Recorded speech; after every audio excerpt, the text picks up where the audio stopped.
So I'm right here, but there's always a purpose for something. But I'm staying with a good friend, and I make the most out of it. So we will first, obviously, we need to talk about something that affects the whole world globally. This is the virus. And particularly how we as yogis can deal with it. How can we work with situations like that? And then I talk more about the practice of Advaita Vedanta. And I would like to answer questions you have. I already have a few questions here. And I really would appreciate if you do, like Nancy was saying, down in the chat, you can sort of write your questions, and either Chris or Nancy will read them to me. So please don't be shy. This is the time. And I really would like to thank Nancy and Chrissy for organizing all of this and having this great idea to actually donate this to food packs for the Burmese workers, because they're in really strife. They lost their jobs on the island. They can't go back to Burma, and they don't have any savings. So they're actually literally starving. And they will put packets together, as Betty did already a couple of days ago. And they were so happy to receive something. So only if you feel like it. Okay, so let's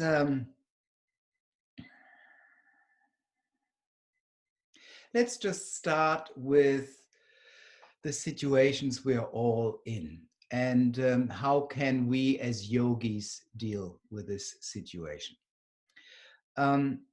Most of you, maybe not all of you, are in isolation. I think nearly pretty much all over the world there are lockouts. You can't sort of meet other people. You are bound at home. For some people it's more relaxed. For other people it's more restricted. This hasn't happened before on the global scale. So I want to start with sort of a saying of the Buddha. And he said, when situations like this arrive, it is like you're getting two poisoned arrows. The first poison arrow you receive is the circumstance. So what is the circumstance? That you can't do anything about it. It is, of course, in this case, the coronavirus, but we can put that for a lot of other things that happen in our life. So that's the first poison arrow. We can't do anything about it. This is life. But then we get a second arrow. Immediately after that, we get the second arrow. What is the second arrow? Our response to it. So I want to deal with a response, because there's no need to talk about the corona. This has been talked about. You know how to do social distancing and how to wash your hands. So I don't want to go into that. No, it's more about how we yogis respond to that, because this is a very unique situation. And unique situations, or critical or intense situations, of course, can bring intense benefits, but not used rightly can actually spiral down into into difficult situations. So I want to sort of use the basis of the 5 pillars that I wrote in my Advaita Vedanta for Ordinary People, just very briefly. I just want to sort of touch on it, because most of you are probably familiar with that and probably even do most of it, but it's just a reminder. So the first one is, of course, look after your physical health. Now, that seems to be obvious, but if you're sitting at home and maybe you do social distancing and you don't have any people around you, maybe it's very tempting to open the fridge and start eating stuff that you normally wouldn't have eaten.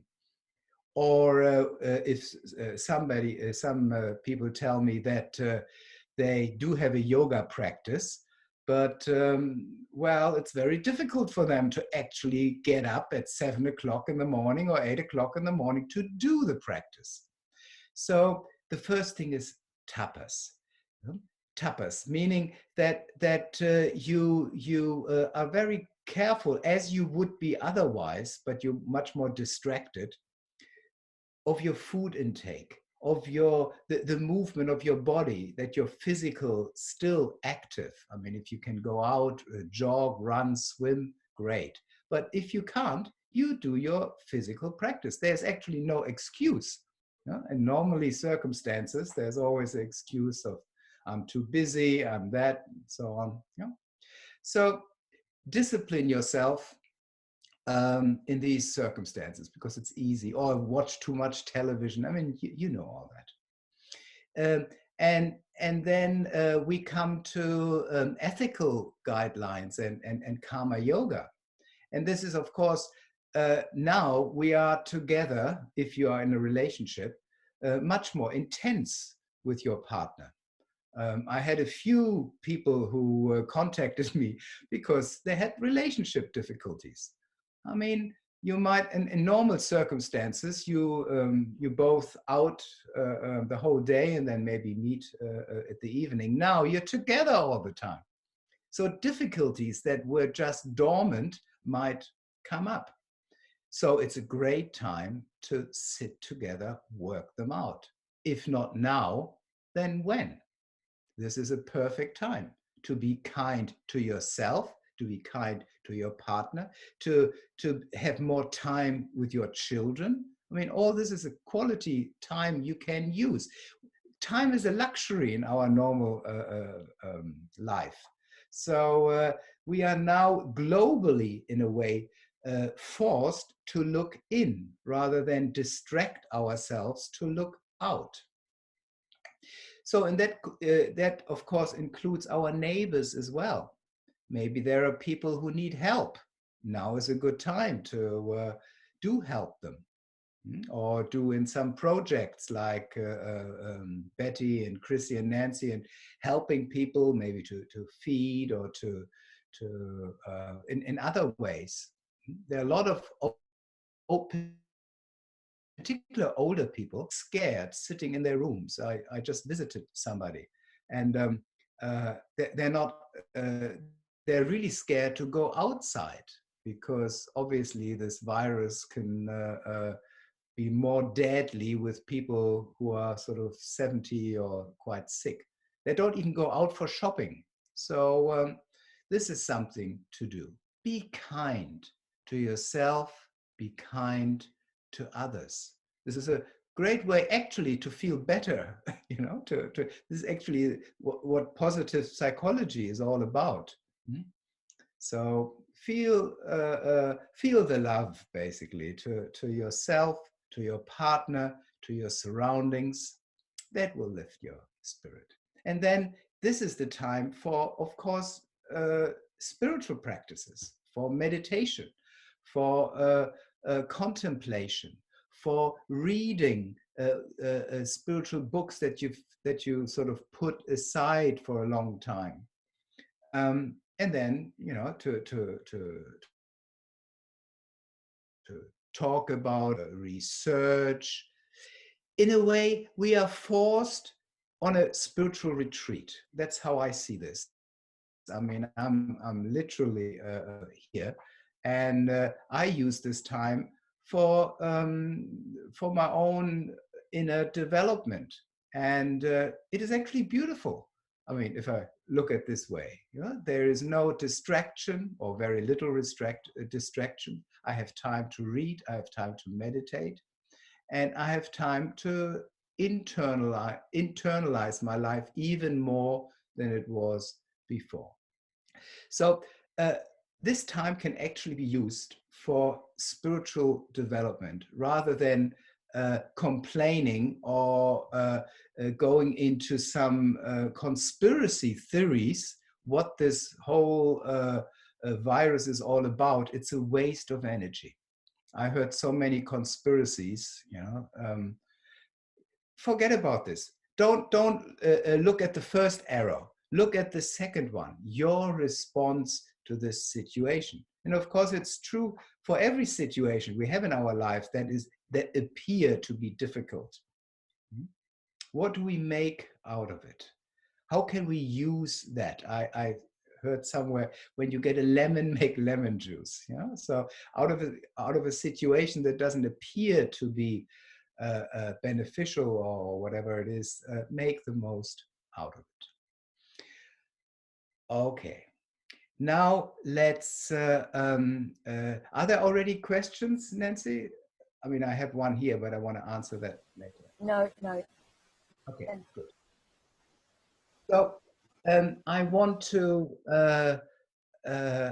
go a little bit now. I mean, I see quite a few known faces, so you've been together with me, but I see quite a few people who haven't sort of studied with me before. So I would like to explain the core of the known dual teaching. And because it's not so easy to understand. But on the other hand, it is very practical. And I want to just go through some practical steps just to sort of bring us all on the same wavelength, so to speak. And then we can go into more specific areas and, of course, specific questions. Because not many, I found, not many people talk about Advaita Vedanta. I mean, there's a lot of related subjects, but very few people actually point out the essence of that teaching. There's a lot of confusion.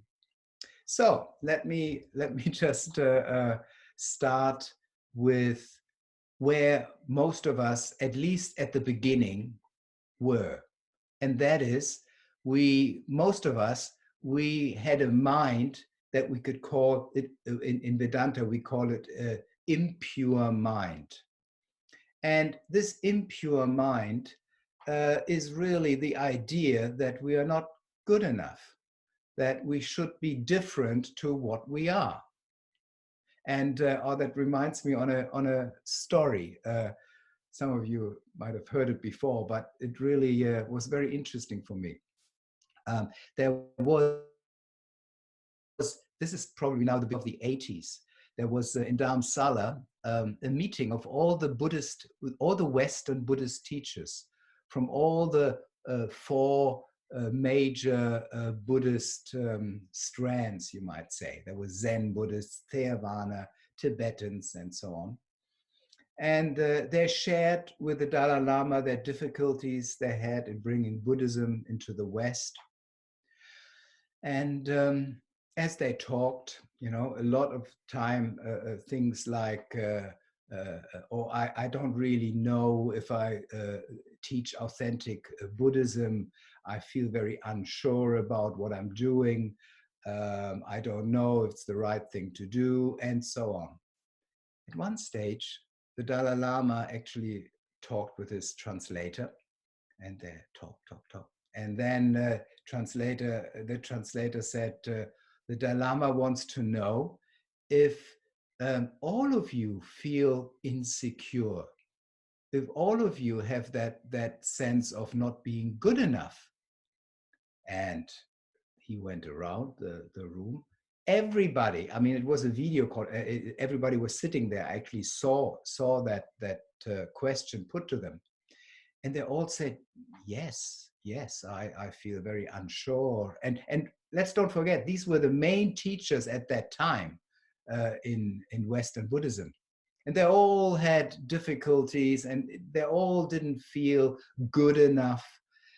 And then the Dalai Lama said, look, not being good enough, that word doesn't even exist in Buddhism, in Tibetan Buddhism. We don't even know what that is, because when children are brought up in these mountain ranges, they were supported by the whole family, by the whole tribe. And then he said, look, if you really don't feel good enough, if you really feel not psychological able to do all this, you need therapy.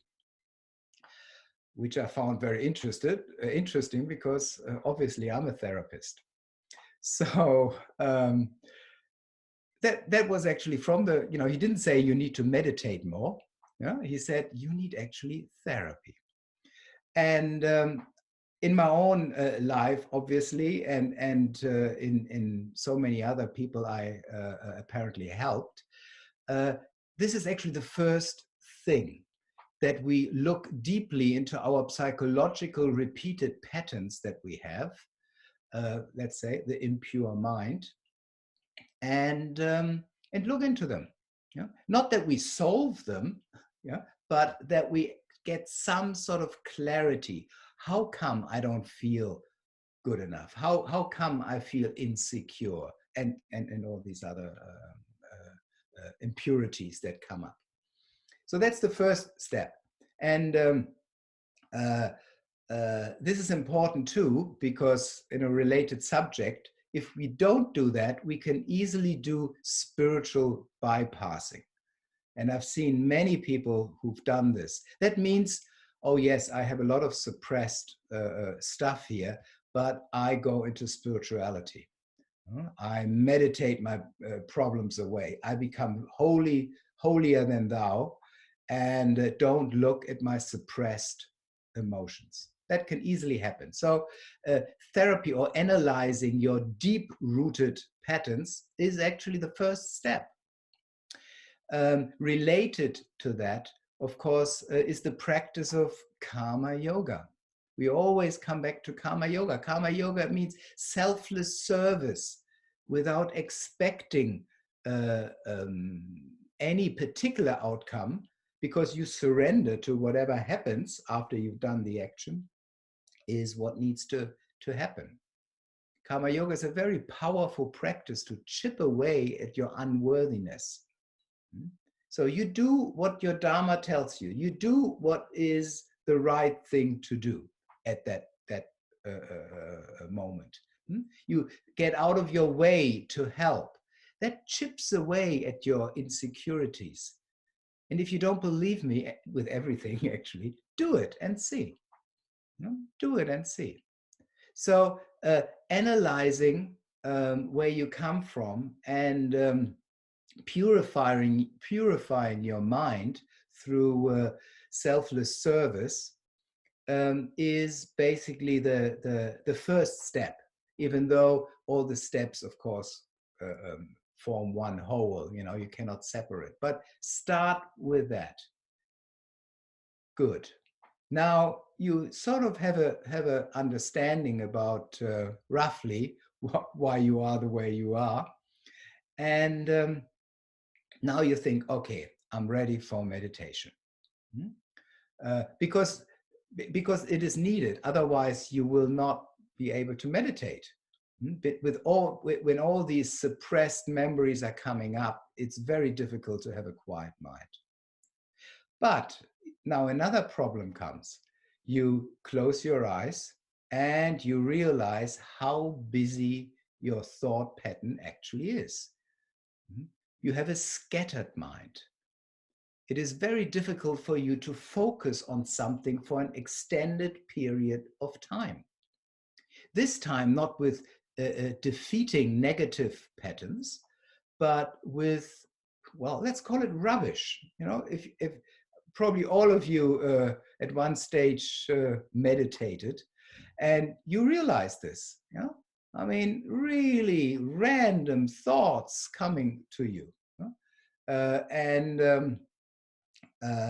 you don't know where they're coming from. This is actually the practice of meditation.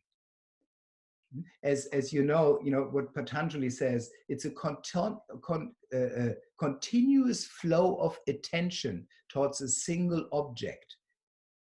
You can hold your awareness on a thought. A drishti, we call it in yoga. And why do we want to do that? Well, we want to do that because we want that concentration, that dharana, to stay there in order for us to contemplate the very difficult question of who we are. This is where spirituality actually begins. And if our mind is always pulled away by our fantasies, this is the big one, now, fantasies, then we're not able to do this. So meditation is a tool. It is not the end of the journey. This is why pretty much every spiritual tradition has a form of contemplation or meditation. So this is the practice, and it obviously, as you all know, it will take time. It is like any skill you learn. It's a slow skill, but you will find slowly, you will be able to focus your mind much more clearly, and you can actually sit and be present till other thoughts coming in again. So now you practice meditation, so you are able to quieten your mind to a certain extent. Negative patterns don't come up anymore so rapidly and frequently. Now we in Vedanta is saying, now you're ready for the higher teachings. And this is not what many people would like to hear. They would like to say, look, I'm a spiritual seeker. I want to know straight away. But we are saying, wait a minute, first prepare your mind. There's actually a whole list of other preparations, but the essence of the mind is have an open mind, have a beginner's mind, and have a mind that can focus. Okay, now we're ready. So what are the steps now? Now the difficulty is ignorance. And what is the solution to ignorance? Of course, knowledge. And we say that knowledge you get through 3 steps. So you have a mind now that is fairly prepared, a beginner's mind that is open, and now you hear the teaching. Shravana, you just listen to the teaching. Okay, I'm ready. I have a longing for truth. You just listen to it.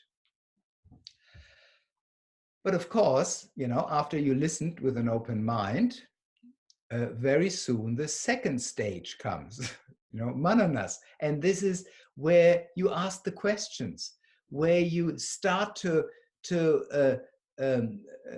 try to integrate all the knowledge you'd received, and you bring it into your own life, and you actually see, is it true? Can I relate to this? It talks about a known dual reality. I don't see a known dual reality. For me, it's very dual. The wall or the chair I'm sitting on is very real. Now the questions come up, and these questions are based on the new understanding that you gained in listening to the teachings. This is the time really for studying, you might say, because it is what you hear is not logic. It is not obvious to your 5 senses. Your 5 senses have a very clear idea what is real and what is not. But we are talking about a wavelength of perception that is much finer than the 5 senses. It's a knowing rather than a feeling. And then you sort of get this clear understanding, and then comes in a way the longest part of the journey, and that is, we call it nidhyasana. And that is actually, okay, you understand the teaching, you ask questions, hopefully they will be answered, and the answer is you can digest the answer. Now you have to live it. You see, it's all good and well. You read a spiritual book, like very popular, these Eckhart Tolle books, just be present. Well, but now you do it. It's the practical application have to be there, otherwise it won't change your life. Yes, Vedanta is often, it's the path of knowledge. So a lot of critics say it's all intellectual, but that is just not true. Because everything you hear is, of course, intellectual. I mean, every understanding you get has to be reflected and understood and integrated in your intellect. There's no other way. And we are actually going one step further. We said, you are already what you're looking for, you just don't know it. Your intellect doesn't know it. So the last stage in that journey is the walking the path, you might say, bringing that into reality. And that is the difficult one. And that can take a long time, depending on your intensity. And what I found in general, that a lot of people are hungry for a way out. You know what I mean with that, a way out. But they don't have the intensity of the search. And that's why it can take a long time. Even the Patanjali Yoga Sutra, it says that the more intensity you put in, the sooner you get the rewards. But this whole spiritual journey, once you started on it, once you actually, what the Buddhists call a stream enterer, you cannot escape. Once you know that there's something more in life, something more real, you cannot dismiss it. You will be like you in the river and you will take onto the river. So if you are taken, well, you might as well go all the way. This is what I would say. But you could say as well, look, I still have a long time. I maybe have even another lifetime, and I go slowly. Fair enough. But Nidhyasana is the practice, the constant practice of what is ultimately real and what is not real. And knowing this difference between what is real and what is not real will set you free. But, it only really can happen through an intense practice, a remembering. The Buddhists call it right remembering. We have to remember what is actually our own inner truth. So that's the package. Yeah. So that, or the big container. And I'm happy to go deeper into some subjects. But are you open for a question? Yeah, sure. So maybe you want to read it in the chat. Johanna were asking a question.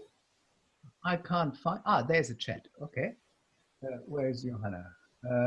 Yeah, Johanna. Johanna. Hello, Johanna. Okay, I can read it, and then I think that's the best. You talked about meditation before. I had a discussion the other day with someone who's practicing Vipassana and doubted that knowledge is enough. That person said that it's important to experience one's essence. How could you approach this from a Vedanta perspective? Would you say that Vipassana meditation is still just a tool which makes you realize that you are not the body? My thought was that according to Vedanta, it's impossible to experience my true essence, but I'd love to hear your thoughts about it. Okay, wow, Johanna, great question.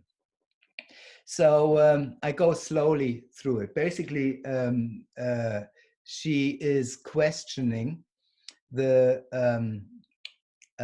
knowledge is enough, and they're saying that you need to your essence.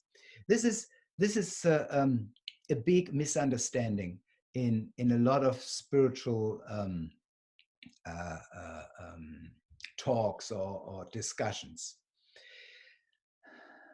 We are not talking about, we're talking about both. You need the knowledge and you need the experience. Let me explain that. You need to know something, and that is the knowledge, and experience can deepen the knowledge. But you can have knowledge theoretically without an experience. What happens a lot is we love experiences. We gather experiences. We want more and more experiences. In fact, the spiritual life for most of them is one experience after another. This is why people strive, for example, for Kundalini experiences. But what is an experience? And Dominique is listening here. He can tell you, don't strive for that. It's very, very disturbing, you know. But what is an experience? What is the essence of an experience? Well, an experience has a beginning, a middle, yes, and an end. Yeah? Every experience comes and goes. So yes, we are not about the experience. Who is aware of that experience? For an experience, it needs an experiencer. And this is what we're interested in Vedanta. We are looking for who you are with the part that is known, not changing in all the three stages of consciousness. Let me just quickly say the three stages of consciousness is your waking consciousness. Hopefully, most of you are in that now. The sleeping consciousness, obviously, in the sleeping consciousness, you are still aware. It's pretty much the same as in the waking consciousness. And in the sleep, in the deep sleep, you are still there. You don't die when you're in a deep sleep. So in these three levels of consciousness, something has to always be there, and that is consciousness, that is awareness. We use interchangeable, or we could say the self with a big S. So experience, though, they come and go. And like I said before, we all love particular spiritual experiences, or we like drug experiences. And just on that note, not now, but I live on Kopangan, on this island, and people love ayahuasca experiences. And yes, they can open up some, some channels, some seeing, and so on. They can produce great experiences, but they'll never come to the knowledge of that experience. So they had a great time, and 2 days later, they want to do it again. And this is how addictions are actually happening. Or it can happen in meditation. And I was a Buddhist meditator. I've done a lot of Vipassana meditations. And this is exactly the same thing. It's like a drug. Yes, in the beginning, it's very difficult. You sit, and it hurts. But by day 8, 9, or 10, if you ever done it, you come into a very blissful, aware state, a very blissful experience. Well, then you finish the retreat and you go out and feel, wow, the grass is greener and the air smells nice, and you're really on a big high. For how long? Believe me, it will, if you've never done it, maybe 2, 3 days, depends. After a couple of days, it will leave you. And then you say, okay, I need another meditation retreat. So experiences will not set you free, but experience and knowledge together, that will do the job. And knowing who you are, this is another point I want to make, is not an experience. It is a deep knowing. And when you say, how does it feel? It actually doesn't feel like anything. It is a deep inner satisfaction or contentment, where nothing can be added to you and nothing can be taken away from you.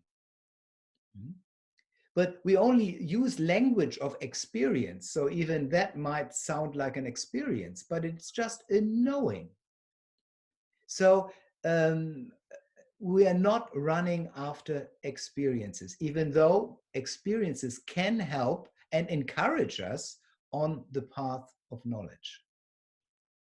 I hope, Johanna, if not, ask another question. But here are more questions, so I want to sort of ask, say others here as well. Okay, here. Sorry, I have one from, Erasa Whitley. Yes, hi, Erasa. Nice that you can join from Indonesia. There she is, from Indonesia. Yes, lockdown in Jakarta, and I have no yoga job for 2 months, and the government has extended the lockdown till end of the month. Yes. Now, what can you do about it?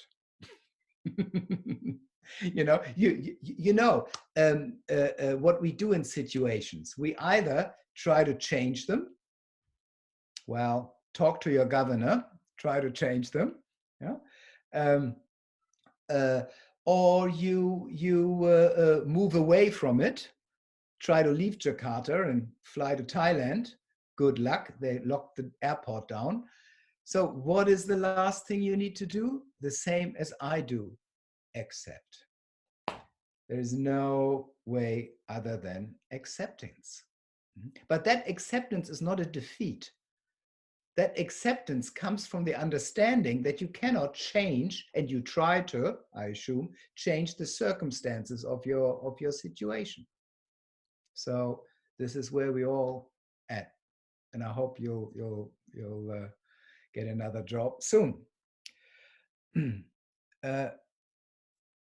Okay. You spoke of what is real, and this is from Andrew. You spoke of what is real and not real. Can you expand on that? Now, does one discern what is real and not? Thank you, Andrew. This is why it's important that you ask a question, because obviously I'm talking for many years about this, and sometimes I sort of mention things without deeper explanation, because this is really the core of Vedanta. What is actually real and what is not real? That reminds me on the most essential quote actually in the Bhagavad Gita, that is in the second chapter, Sutra 16. And here it says, and I loosely translate, what is real will always be real. And what is not real, you don't need to worry about this. Now, what is real? Real means what is unborn. What is there, like I said before, in the 3 levels of consciousness. What is there all the time? And not only that, you are that, what is real. You are the witness, the consciousness that is observing of the world. And what is the world? What is not real? Pretty much everything else. And this is the whole teaching. I mean, once you understand this, then you don't need the teaching. But obviously, you say, okay, well, tell me more, tell me more. You know? But we use the logic of your unexamined mind, or unexamined understanding to explain to you that the reality you perceive is actually not true.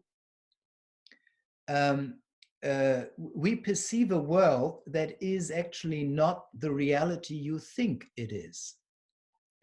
And just the other day, I saw on YouTube a very interesting discussion with a guy called Donald Hoffman, and he calls himself a scientific seeker, or a scientific mystic or something. He had PhD, he's a professor, he's a scientist. And he comes up with scientific explanation that are so close to Vedanta. He really uses scientific knowledge to the tilt, and I really like that, because in the end it will all come together. So what is real and what is not real? For example, and this is just one aspect, and I hope I don't lose you here, because we're going deep into the rabbit hole here. You know? And this is time and space. Yeah, time and space. I used this example before. A clap. Was that in the past? Was that in the future? Well, you would say it's in the now. But of course, where is that now? Yeah? The now slips through our hands, because even the now is somehow part of time and space. And Donald Hoffman, he says scientists really discovered and know that time and space actually doesn't exist anymore. You know, it has been proven to not be real. Now, wow, this brings us straight to Vedanta, that says you are always in the now. Where else can you be? When we say you, meaning consciousness. And there's an anecdote that when Albert Einstein walked in a park with his friend in the night, or in the night, he stopped and in the middle, and he looked at the moon, and he said, "Do you think the moon is there when I don't look at it?" Wow. Now, remember, time and space doesn't exist.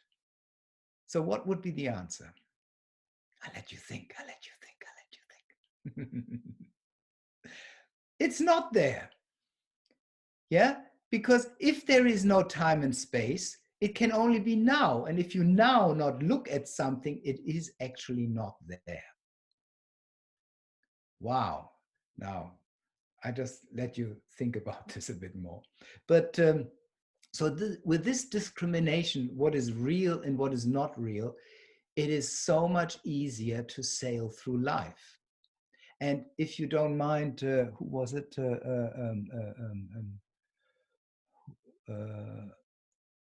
Sorry, who asked that question? Because I have this question from Alex that is sort of a little bit related to this. So I want to bring Alex's questions in about what is real, what is not real, and so on. He asks, how does one deal with corruption, scandal, greed, power, and manipulation in this world? Okay.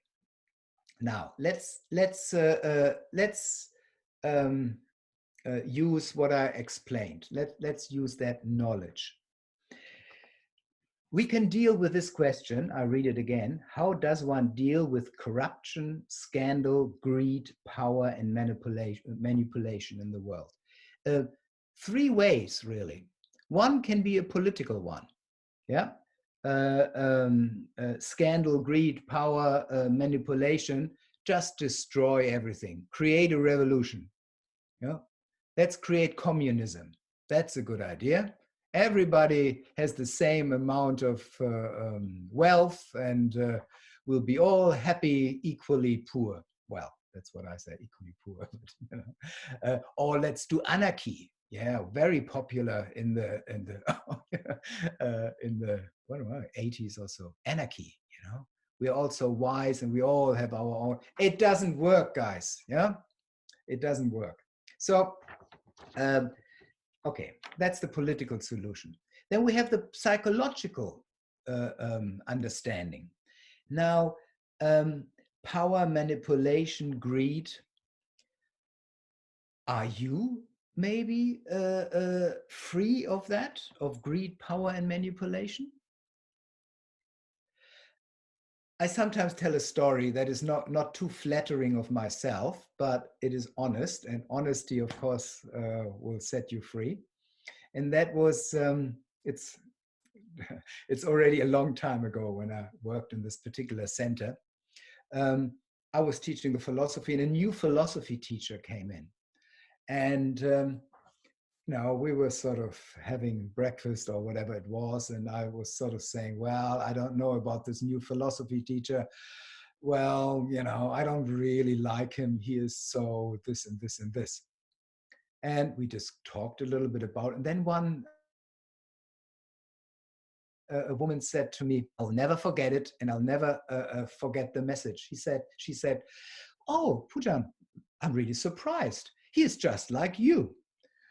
Oh, ouch. Yeah. And then I had to look at it and realize, oh, yes, there are aspects that in him that I don't like about myself. So lesson is that if you don't like something in somebody, it probably is an unresolved issue within yourself. At least take that as a working working tool. Yeah? Not yourself. Is there maybe greed? Is there maybe power issues, and so on? I'm not saying there is, Alex. This is not personal. I'm just saying it's something to look at, because if we say, I don't like the greed in the world, what are we actually doing? And this is from a psychological level. We set ourselves up as known greedy. If you talk about the greedy people, you actually assume it's not me. I'm not greedy. Power, oh no, I'm not interested in power. So every time we say this, we actually put ourselves up one step higher, and then we look down. So it is something to look at. This is from a psychological point. And drum roll now to the last question as well. Um, from a Vedantic point, why do you care? It's all Mithya. It's not real. You know, forgive them because they don't know what they're doing. Karma works in mysterious ways. You will not be able to change them. Yeah? And the world will always have greedy and powerful people. It's none of your concern. Leave it up to Ishvara, to existence, to work it out. You, though, you become greed-free, power-free. We can work on ourselves and be an example for other people, but we will not be able to change them. That's not our job. That's the job of existence, of Ishvara, of God. So maybe that answers your question. But I see, oh, this is great. I see here more questions. So if you don't mind, I'll keep on going.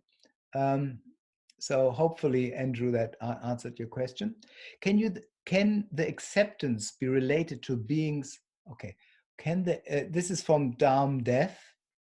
Can the acceptance be related to a being's full potential, giving itself an option for other options, experience and another category of being?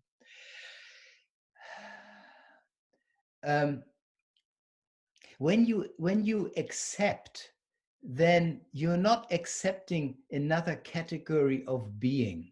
Maybe we're playing here with words. Your being is as pure as everybody else's being, meaning the self. When we talk about our personality, our jiva, in Vedanta we call it jiva, our unenlightened self. Yes, there are nuances, we might say, yeah. But there is not another way of being. In fact, we have to find out what is this, deep down, beyond all the masks. And beyond all the masks, we are first of all very we are all very much the same. We all want the same thing. We are not so different towards each other. We have different makeups, we might say, but our being, our essence is the same. And this is actually the beauty. The more you realize your own being, your own essence, you can appreciate other essences, other beings much more easy. And this appreciation, of course, is called love.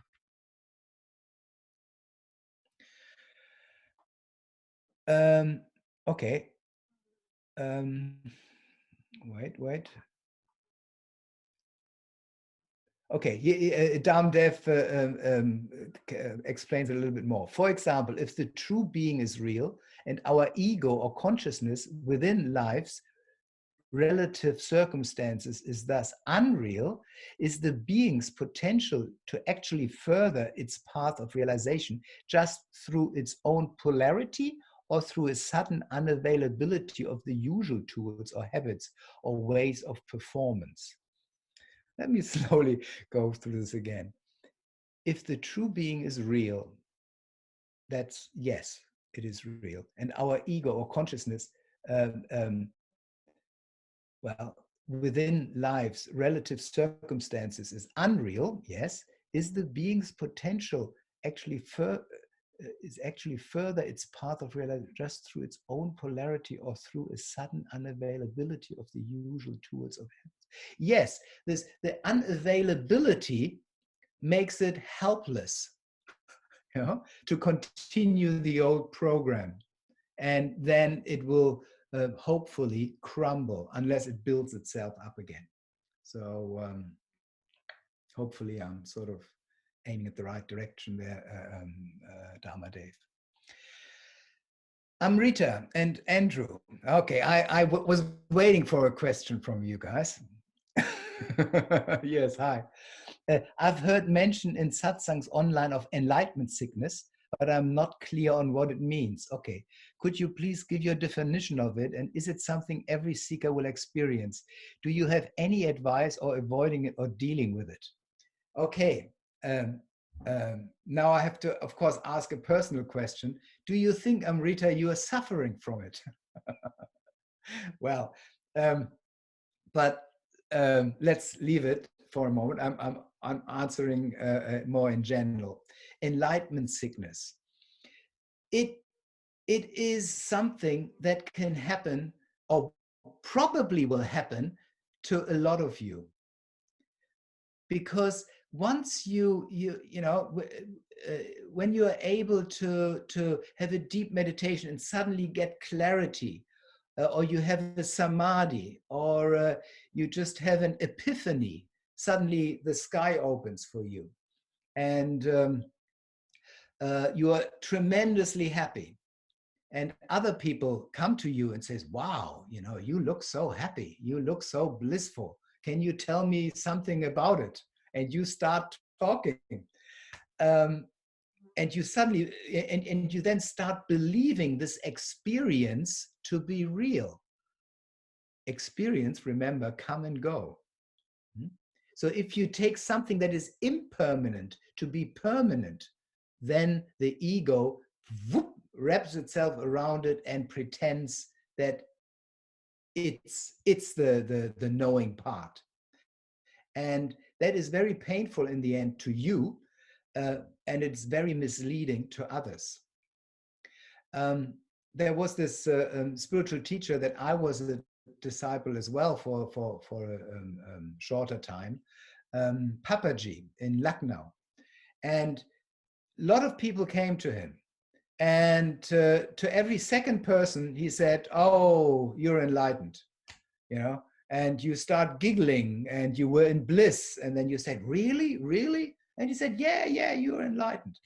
So that was very easy for enlightenment sickness to come up, because if your teacher says you're enlightened, well, maybe there's something to it, but of course, it doesn't last long, There was this joke. One person said, oh, look, Papaji, I was enlightened when I was with you. And then I drove to Delhi. And then I lost all my enlightenment. And Papaji said, well, with which carrier did you go? And he said, oh, I went third class.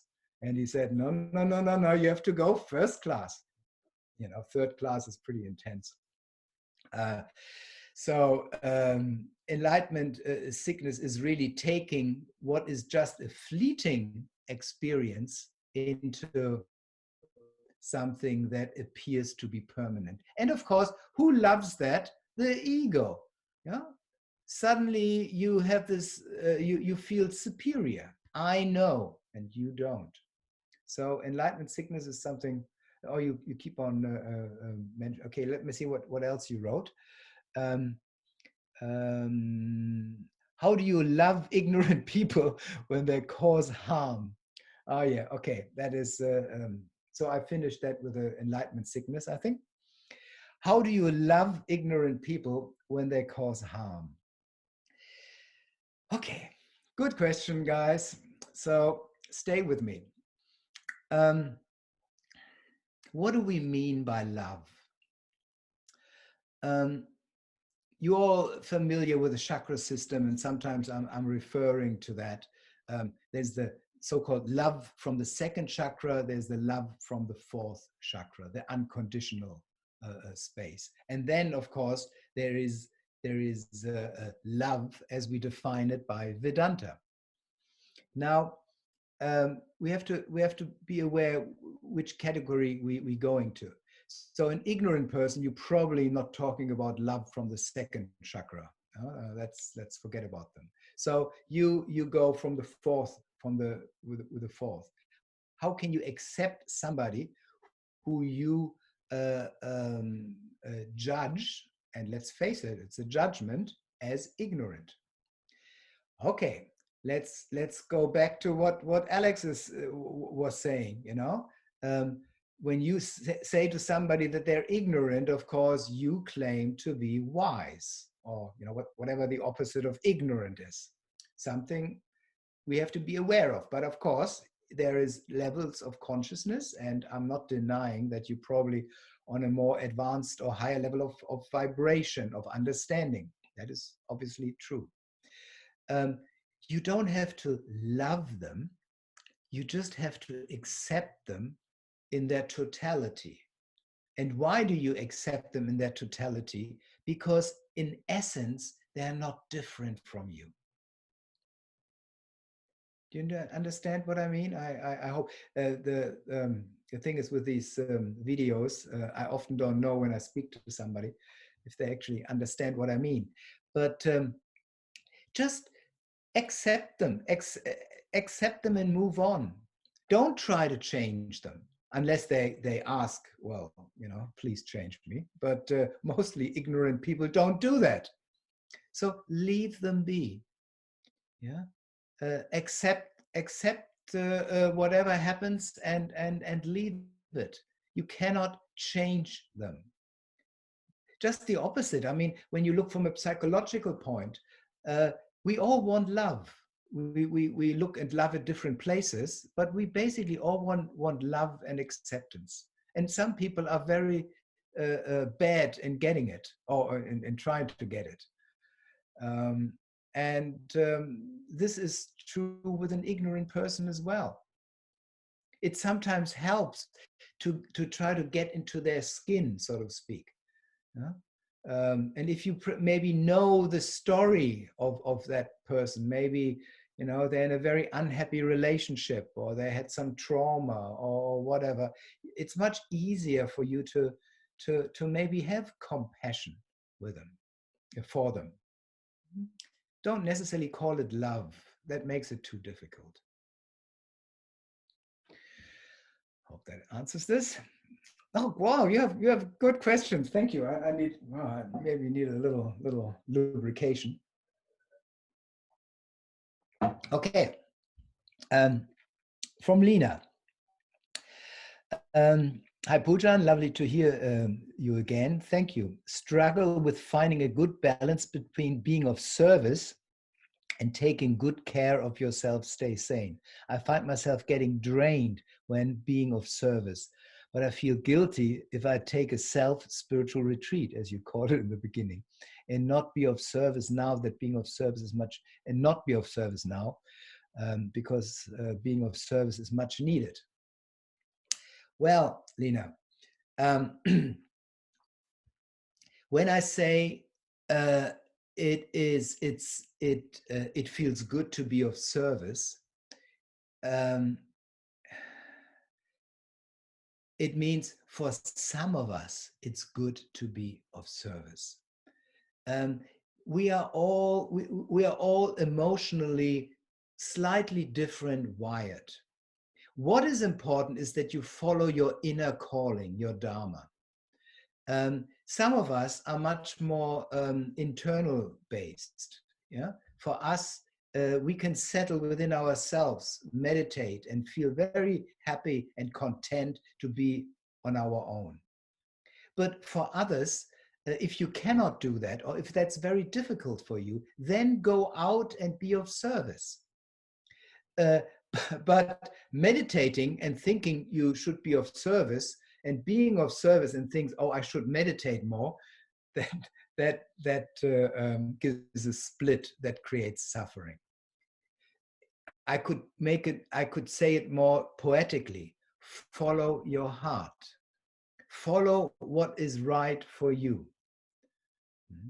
So in general, it makes us feel, particularly in the state of isolation, to connect to somebody, to be of help, but not for everybody. Yeah. So forcing something that doesn't feel natural is not the right thing to do. So I hope that explains this. And if it doesn't, then just write back to me, yeah, because I can't see you nodding your head or shaking your head or stuff like this. From Zen, question: knowing that we are non-dual, we still have a body and need to live in this real world. Doing karma yoga, daily practice, eating healthy food, is that enough? Is there more, or is it all Mithya anyway? Oh, very good question, my son.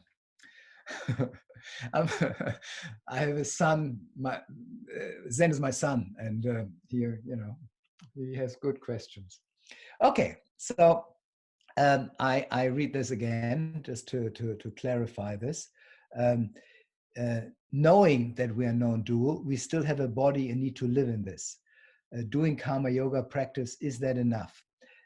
Knowing that you're non-dual is enough. Yeah, is enough. But do you really know you're non-dual? Because knowing that you're non-dual, you know that the rest is Mithya. And if the rest is Mithya, don't worry about it. So, and meaning don't worry about it doesn't mean don't practice or don't eat healthy or whatever other thing it is. Somebody needs to stop there. No, when you know you're non-dual, you just do what comes right for you, and you know that Mithya is something you do or you don't do. If you don't do, you don't feel guilty, and if you do, you don't feel proud. You just follow your natural tendencies. But let's don't fool ourselves. Yeah, if you really know that life is non-dual, all difficulties and problems, they just evaporate. Why worry about something that is not real? So if you really don't worry about the world, yes, then you're enlightened, But most of us are not there yet. Yes, my son, that's true. Okay. Oh yeah, Dharmadev, thanks. Good. Enlightenment is near, very near, and it's playful, very playful. Giving it a description is maybe already distancing it from the near presence, and it probably has no goal to attract wishfulness. In totality, in essence, enlightenment is no different from you. Very true. Nothing more I can add to this. It's only this idea that it's very near. Well, yes, it is actually not even near. It is right here. Yeah. Because when you say it's near, there is still a distance between you and it. There is no difference. It is for all of us, for everybody who is looking. You are already this. You just don't know it. And the whole practice of Vedanta is unfolding your ignorance, so that you, in the end, you say, oh my God, it is just so obvious. Why haven't I known this before? I promise you, you will crack up with laughter. and you say, this is unbelievable. This is just so obvious. Why have I never come to realize this? I remember I even blamed my parents. Yes, why haven't they never told me? You know, this is of course yeah, not very helpful. But I was, you know, nobody told me that life is actually in essence very simple. Everybody told me I have to be this and I have to be that and I have to be good in this and good in that. And no, I just have to be me. Okay, yeah. So, Dave, you're right.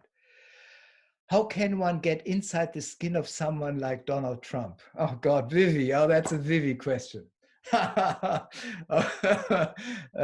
Well, how can one get inside the skin of someone like Donald Trump? Well, I mean, what I've of course said before, you cannot. From a psychological point, he's actually very easy to describe. He is an egoistic, narcissist, insecure bully. I mean, it's sorry if some of you are Donald Trump followers, but from a psychological point, it's really, really obvious. So, and you cannot go into the skin of somebody like that. It would be great if we could, but it is not possible, you know. But you see, we get the leaders we deserve. You know, America gets the leaders they deserve. And believe it or not, he still has 45% of approval rating.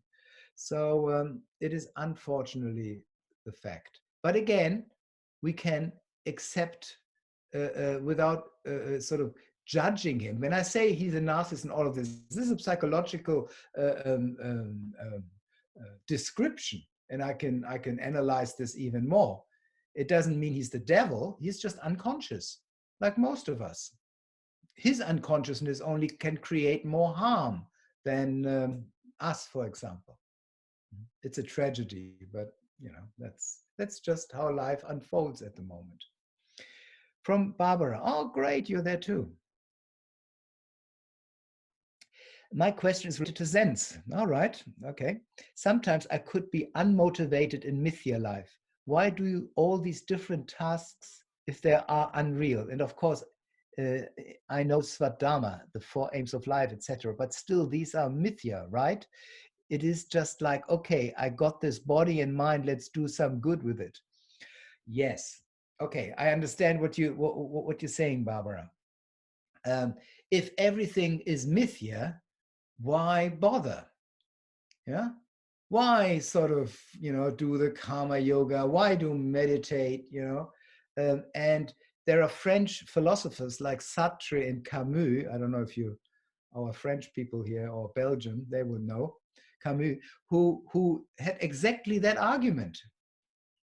And they say, life, you know, you die, and why not kill yourself?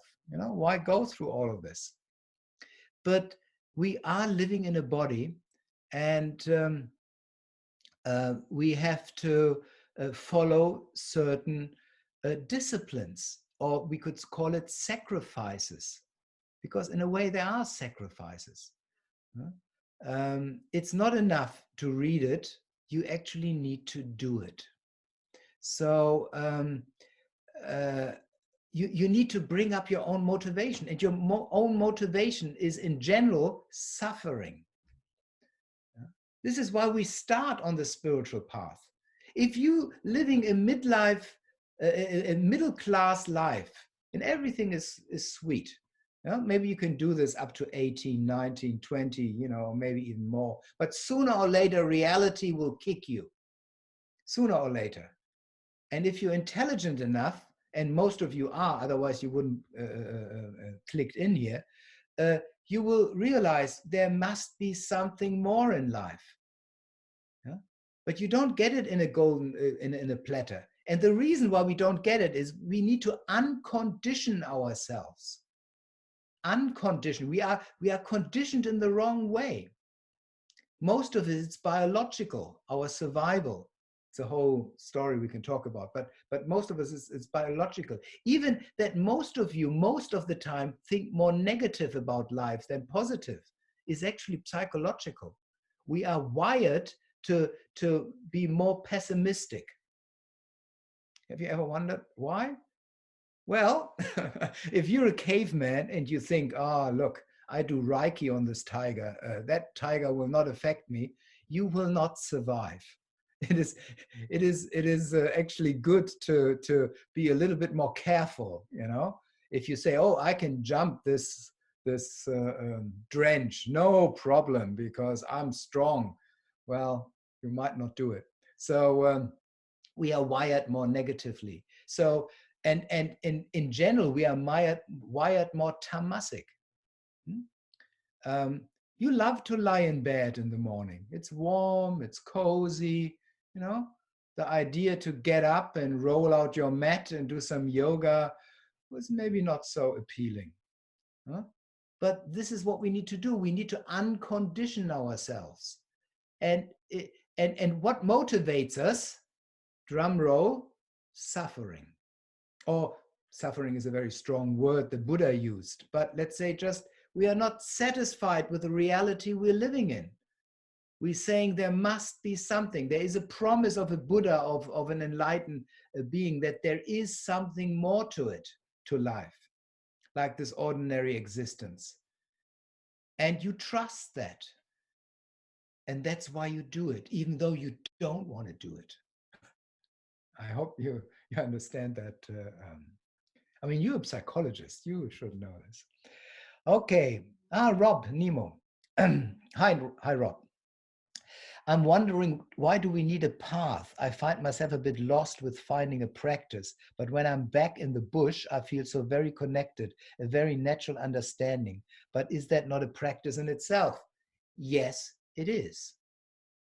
Yes, being in nature, lots of spiritual paths. I would actually say most of the ancient spiritual paths were the ashrams were in nature, were in the forest. Forest monasteries happened in Buddhism. The whole Vedanta was taught in forests and monasteries in places like that.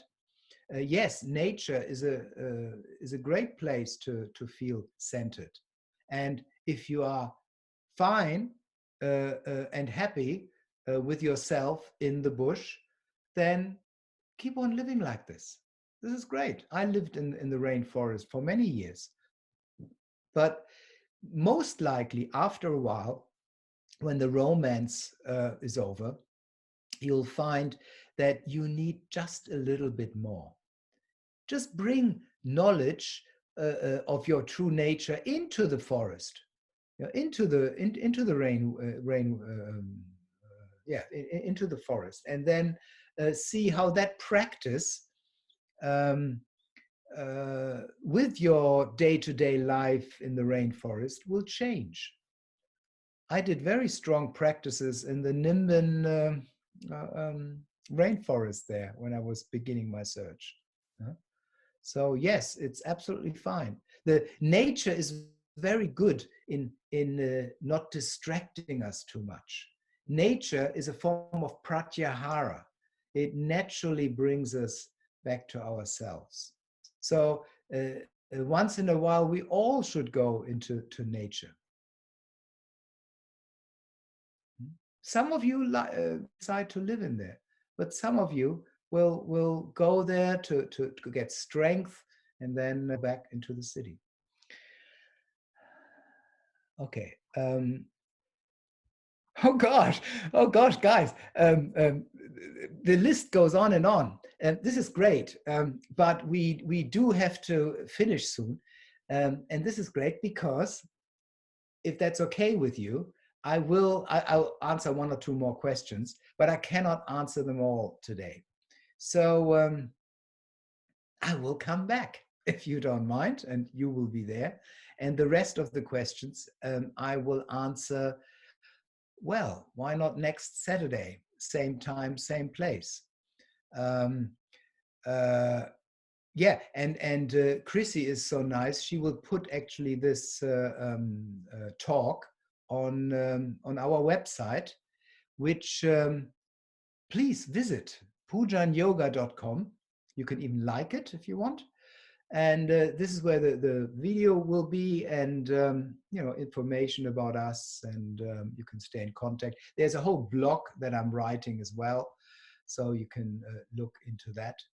But yeah, it will be great to see you. And before I answer the last few questions, if you feel like donating a little bit, as you know, every little bit helps. We'll shoot pictures of happy Burmese people eating your food. So it will be very nice. But like I said, you don't need to. This teaching, by the way, Vedantic teaching, is always on donation. So my teacher taught me that very clearly, and the whole tradition is like that. Okay, let's have one or two last questions. One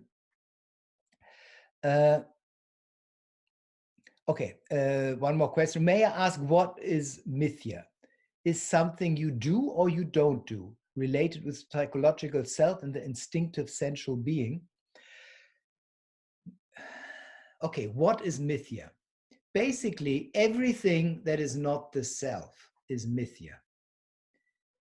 Now, so let's just say, what is Mithya? Objects are Mithya. Now, what means, again, I have to explain what Mithya is. Mithya is something that is apparently real, but it's not ultimately real. You have, let's say, a beautiful Hermes handbag, yeah, or whatever handbag you like, and you have it in front of you and you like it very much. Now, where is that handbag when you sleep in your dream? Well, maybe sometimes you dream about that handbag, but basically it's not there. And where's your handbag in deep sleep? Well, there's no objects there. So the handbag doesn't fit the description of something that is permanently real. It comes and goes. And I even mentioned that when you don't look at the handbag, it's not even there.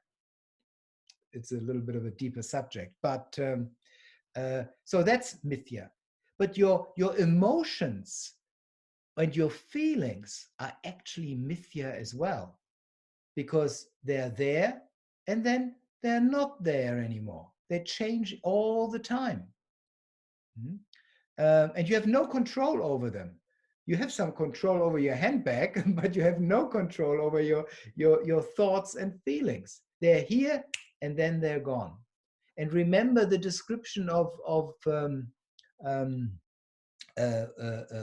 what is real and what is not real. What is real is always present in the three stages of consciousness. Basically, it's always there. But in Mithya changes all the time. It is not unreal. It is just not permanently real. We say apparently real. You see how it gets, how it gets complicated? Everything that, don't worry about it, but we do. Oh yeah, okay. Yoga rebel. Rebel. Okay.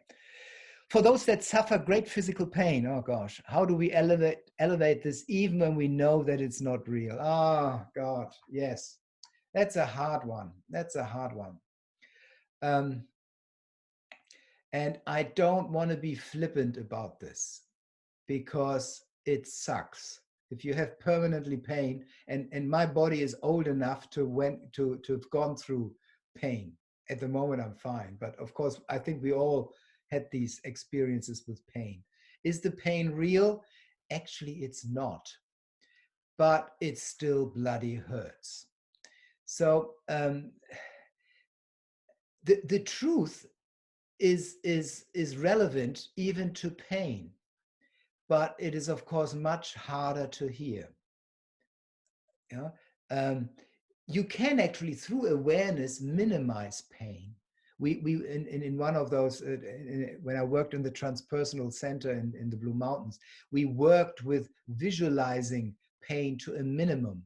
You know? You can bring mindfulness to the pain, because you as the self, you don't experience pain. You know? You are beyond physical pain, but your physical body definitely knows pain. So through mindfulness exercises, you can actually minimize pain. Just as a little example, you visualize pain as a color or as a shape.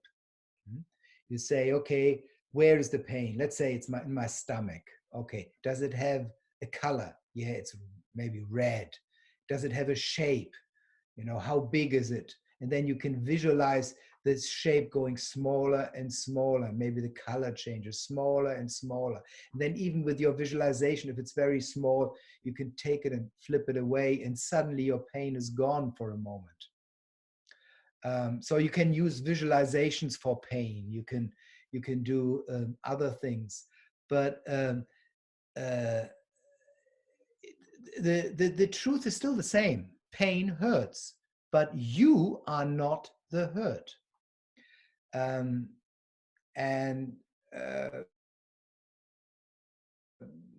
yeah, I mean, there are enlightened people. One of my teachers, he drew from patient. He had a root canal or something, I think a root canal or something, without any injections. And the dentist wouldn't allow it. And he says, no, just keep on going, you know. And he withdrew his mind to its essence, where he didn't feel any pain, because he is not the pain. But this is a very high advanced practice. And sorry, Rebel, it's difficult. But believe me, if you can take the drama out of pain, and you just observe pain as a sensation without a story. Oh, poor me. Oh, when will it ever stop? Oh, nobody else has pain. I wish I could do this, but because of pain, I can't. If you take that emotional pain away and just look at the pure pain as you experience it without the story, I promise you it will be less. I hope that helps. And then we have Andrew. There is deep suffering in the world externally to me. Refugees, diseases, war. Are these not real? Yeah, okay. It's a very similar question. It's a similar question. And understand, please, and this is difficult to understand. I know. That's why we'll talk about it again and again. I'm not saying these refugees are not real. I'm not saying suffering in Mithya is not real. I'm not saying when you slap me in the face, I don't feel pain. But it's not ultimately real. When you go to sleep, even the refuge can go into a deep sleep, at least in a deep sleep where there are no objects, no suffering, no identity of refuge. Then he comes back and suddenly the situation is there again, which changes, of course, all the time as well. So Mithya is apparently real, and if your dharma is to help, please do. Yeah, if your dharma is to help refuge, if your dharma is to help the rainforest, you know, if your dharma is to be a social worker and help, you know, children or whatever, yes, do that. But know as well that you cannot change the world. You know, these things happen out of your control, and ultimately we are all consciousness. So and you realize this through the steps I said, and the knowledge you slowly gain, the meditative practices you do, and the life you live. This is, and coming back to where we started, this is really where the rubber the road, as they say, the spiritual road. Is your spiritual practice actually helping you in situations like this, coronavirus, isolation, whatever else it is? is it actually helping you? If it's not, that's fine too, but know then that maybe there is more practice necessary. And if it does, then be happy. You are on the right track. But moments like or situations like we're having right now is a very beautiful practice ground for all of us. And hopefully you can take that situation of isolation or limitation. You can out of it, because for some reason unknown to us, this is exactly what needed to happen. Why? Well, there are actually a few explanations. We are connected from all over the world, and we feel the pain of everybody in every country. Know the reason, but there is a purpose in it. So let's make the most out of it. Let's make them, let's be really present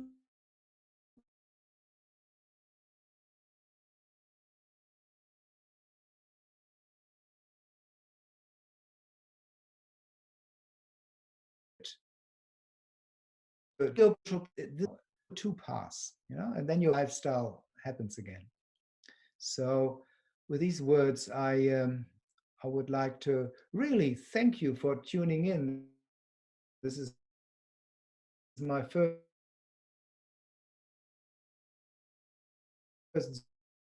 Zoom that all of them, that only makes me aware of how many beautiful people I met in my sort of teaching. So please, all of you, stay in contact.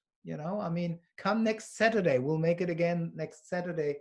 If you can't listen to it on the website, it would be nice to stay in contact. And I really, from the bottom of my heart, I wish you all the best. Namaste.